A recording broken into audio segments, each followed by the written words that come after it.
All right, so Google themselves hyped up this week's Pre-IO Android show as the biggest updates to Android ever, which is a really high bar to set. But they then went on to announce. All right, as you all know, Android 17 just came out and it's actually been hyped as one of the biggest updates ever. So in this video, you're going to be getting a hacker's perspective on this new update. So I'll be reacting to this video. See to the end. Bunch of stuff from Android 17 to a new Android Auto to Google Books, not to be confused with Google Books. So I'm going to show you what's good, what's new, what's meh, and what's a bit overhyped, I think. So I'm going to start with Android 17, just because every year, updates to Android get smaller and smaller and more incremental. Yeah, I do have one thing to say though. If you've just purchased any phone that has this Android 17, please let's know your thoughts on it, your view on it in the comment section. So I was really curious to see what they were going to get so hyped about. This year it's not a visual redesign, but there are some added features, and then there's some Gemini stuff sprinkled on top. And spoiler alert, that's the stuff that they're so hyped about. That's the stuff that makes them say it's the biggest Android update ever. I'll have some thoughts. We'll get to that. But a couple neat things in Android. The Gemini interface is redesigned to look a little different, a little sparklier, but also. Okay, so though actually I'm not using Android 17, but my phone actually I'm using Android 15. So I think Android 17 will be more Gemini, like a much more uh Gemini kind of phone or kind of Android. Just let me know your thoughts on this. Around the edge. And my apologies for the video quality. Is due to the internet, the network quality here. Sharpens up.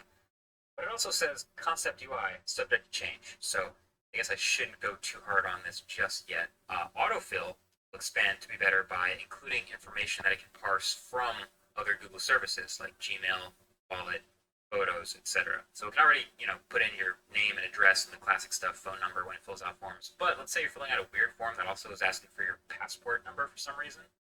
Well, if you have a photo of your passport in Google Photos, it can actually pull that out and automatically paste it in there without you having to go to Photos, find the picture, and go back and forth. So that's nice. And then there's also some new creator tools to be built directly into Android, like more image processing compatibility so that it matches what we see coming from iPhones, and cutting you out and letting you talk over whatever's on your screen, which is a super popular format that we've seen all over Instagram and Oh, TikTok. So you can do that now, built into Android. Then they also showed us this new Smart Enhance for photos and videos, I believe, that can, in their own words, reveal breathtaking detail and clarity that you didn't even know. And then they showed a before and after going from this. Introducing Grammarly, like you've never seen before. Your all-in-one writing essential. Cycling is great for bottles. To this, and Jesus Christ, just no, no. yeah. Like as you all know, it's Google, and hey, you're going to get a much more advanced Gemini's capability, like when it comes to photos and videos, actually, like a much more advanced AI capability in those aspects. Oh no, it looks worse. I'm telling you, it looks worse. I know it's brighter, and people typically like a brighter image in a side by side, and I know there's technically more detail in the shadows and probably in the highlights too. But now you're creating this like flat, featureless image without a hint of contrast or shadows or anything. It looks worse. This is exactly what I was talking about in literally my last video about smartphone cameras and image processing. Yeah, I'll link it below the like button. If you haven't already seen it, you can go watch it. This is what I'm talking about. But then there's this new feature. There's this new digital well-being feature called Pause Point. It's actually kind of interesting. So the digital well-being stuff. Obviously, you've probably heard of screen time. So if you set a limit to how much you can use a certain app during a day, you hit that limit, it kicks you out, bypass it. But this is a bit of a different take on that. This is basically when you go to open one of those apps, it'll pause you for a second and ask you, is this really what you want to do? Is this how you want to spend your time right now? It can even give you various prompts like taking a deep breath, or showing some different apps that you can open Whoa. instead, or literally swipe through some custom photos to remind you to go touch some grass, along with showing how long you've already used this app today, which is hilarious. I don't know if this is going to work any better than the other screen time tools, but it's different. It's a different take on it. I'll give them credit for that. It's interesting. There's some Now I think I'm seeming to get an idea of how it looks. I think Android 17 is going to be more of a phone that it's it can self-regulate in a way, like it can be in charge of itself due to the Gemini features, the Gemini features that are more advanced than the previous Androids before it. There are more expanded emojis, and there's also better speech to text called Rambler. I don't know why they Okay. name it, but it's just better. It removes a lot of filler words like ums and uhs and likes, and neatly stitches together everything you said into a single coherent thought, which is nice. We don't exactly know when all these features are actually coming out, but they did do the thing that they've done many times in the past at a Google presentation, which is they say this will all be available first on Samsung Galaxy and Google Pixel phone. A big shout out to all the Samsung users and Google Pixels users as well. So if you're not among the list, then But it'll be later this summer. So whenever they do come out, those are the first devices to have it. Yeah. Definitely get subscribed to see the first hands-on and actual review video, which I always do when there's a new version of Android when that comes out. But then there's the AI stuff too, the Gemini stuff. And I expect to see a lot more Gemini on stage next week at Google I/O. But there's already some big stuff here, and they're calling a lot of it Gemini Intelligence and branding it as a new intelligence system, which is really becoming a very Google thing to do, which is giving it a new name, even though it's just some new features and updates on top of what already exists. So the idea is Gemini is going to be using what it knows about you across the system and across a bunch of other Google services to be able to help you out. And it's agentic, so it can actually take actions for you and do things on your behalf. now I must pause it here and say something from a hacker's view, from a hacker's perspective is, why these features are actually good.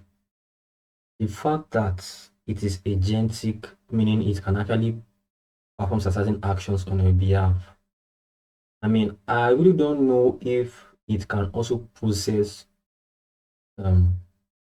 like financial transactions on your behalf. If such is possible, then as a hacker, if I can find a way to get access to your system, believe me, you are doomed. Like, I mean, that more has to do with the pros and the cons. So just stick to your hand. I have some thoughts I really want to share. Asking to. Now, I know agentic AI has been a pretty big focus of a lot of these models and systems, especially the past year or so.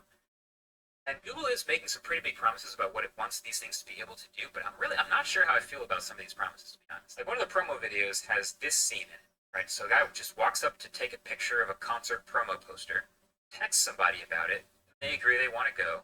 So Gemini Intelligence pops up this button that says, book 2 floor seats to this concert. You click it, and then it just says, buying tickets, and then tickets purchased. And that's it.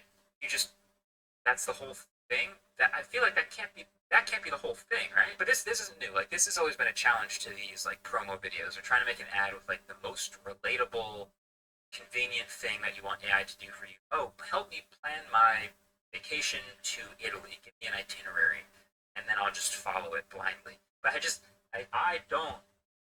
Exactly what I'm saying.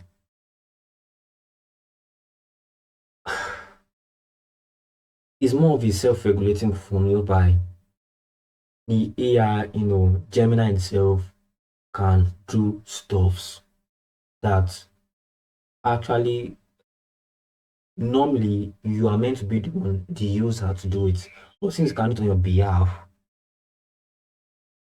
as a hacker, if I am to get access to that phone, I can possibly prompt Gemini to carry out some certain tasks that can harm you, the victim. It's crazy, man. It's crazy. It's crazy. It's Trust crazy. AI Really to crazy. get that all because I've seen generative AI things get stuff wrong in the past or hallucinate insane things like we talked about. But I don't think there's going to be a one click buy me these floor seats at a concert button that I would. And again, I must say concerning this video and this promo from Gemini, it sounds too good to be true, man. Like, but wait, let me know your thoughts down. Let me know your thoughts down in the comment section. Trust to press and it'll get everything right. Everything right. It's going to get the right seats. What if it gets the wrong dates or the wrong venue or the wrong, what if the price is not what I expected? So I tweeted this just to make sure I'm not insane, asking if anyone else would trust this. And about 99 out of every 100 replies were just like, absolutely not. I would also not trust this button. One of the replies, though, was Dieter Bohn from Google saying there should actually be more steps in the checkout process. They couldn't fit it all in the promo video. And I would really like to see these steps, right? Because maybe it still would let me like pick the date and verify the exact location and make sure everything's correct and set a price that I'm willing to pay. In which case, it let me do all the same stuff without having to go to the Ticketmaster website, which honestly is that's still a win. But until I see that whole flow, I'm definitely skeptical category because as of right now, this counts as like advertising a thing, one-click thing that doesn't actually exist. But Gemini Intelligence will also let you make custom widgets, which I thought was really convenient. Like literally just a temporary widget for something like a trip you're about to be on or some event you've got coming up, where again, it sorts through everything it knows about that trip, services it's connected to, like the weather and the flight information. Basically, you choose exactly what you want to show up, and it makes a widget for you, and then when you're done, you can just get rid of it. And this specifically, I think, is one of the best strengths of Android. Not just like this one example, but the ability to do a lot of customization and do a ton of detailed personalization inside of something without knowing exactly how to do it. Like we've had this ability in Google where there's a ton of, most people just do like the one-click light bulb, very simple stuff, but there's also tons of automations built in. And if you don't know how to use it, you might never touch it. But if AI can let you, with natural language, just ask it to, hey, turn on the light and AC when I get home, 2 or 3 other settings, and change all this stuff, and then it just builds the automation for you, that's a huge win. So this is another example of that. A custom widget, for even someone like me, would take quite a bit of time. Okay, find the right app, find the right customization settings, build exactly the way you want it to be. But if you could just ask it to build the widget for you and it does it. If people don't receive their OTP, they can't sign up. And once trust breaks early, Now, Android Auto got a big update as well. The biggest one is probably just the visual overhaul. It looks a lot like a response to all those Apple Maps versus Google Maps comparisons we've been seeing for the last couple of years now because it's now much more visually modern. Plus, it shows useful information too. Alright, so I think I will hold it here, but as I've said, my thoughts on this is while it's a big advancement technologically, like it's a big tech advance, it also leaves room to a whole lot of vulnerabilities from a hacker's perspective. So I wouldn't say you shouldn't get the Android 17 when it is finally out, but man, my advice is be careful how you use it because even Gemini itself can be jailbroken, meaning someone can get a backdoor access to your phone even without you knowing. Imagine I have access to your Android 17, a backdoor access, and you're planning on traveling out, right? With few prompts, I could probably, instruct Gemini, prompt Gemini to do some certain tasks which can probably work against your favor.